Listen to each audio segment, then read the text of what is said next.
Life activities in Canada, particularly in regions such as Ontario, Toronto, and Montreal and Quebec, have nearly come to a complete halt. How could they not, as a winter storm brought severe weather coinciding with a heavy snowstorm? Various parts of the city are covered in thick snow, and many vehicles are unable to move.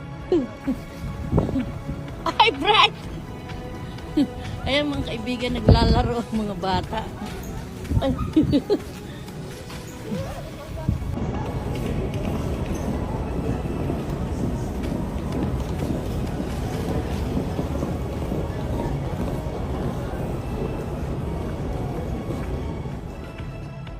Environment Canada reported that 30 centimeters of snow fell in the Greater Montreal area in less than 12 hours on Sunday, February 16, 2025.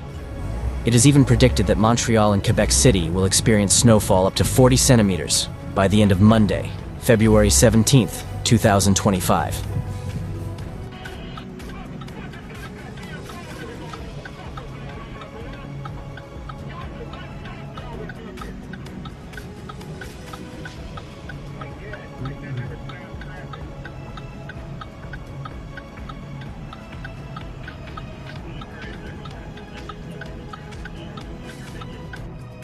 Moderate to strong winds have caused blowing snow, especially near the St. Lawrence River, reducing visibility to just 400 meters.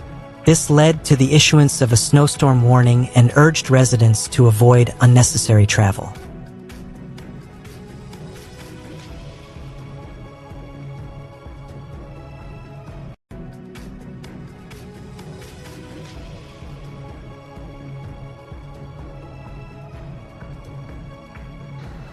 The city appears frozen, with cars buried under thick snow. It is being referred to as the second major snowstorm of the season, prompting schools to announce closures on Monday. Meanwhile, more than 140 flights have been cancelled at Montreal Pierre Elliott, Trudeau International Airport, and Quebec City's Jean-Lesage International Airport.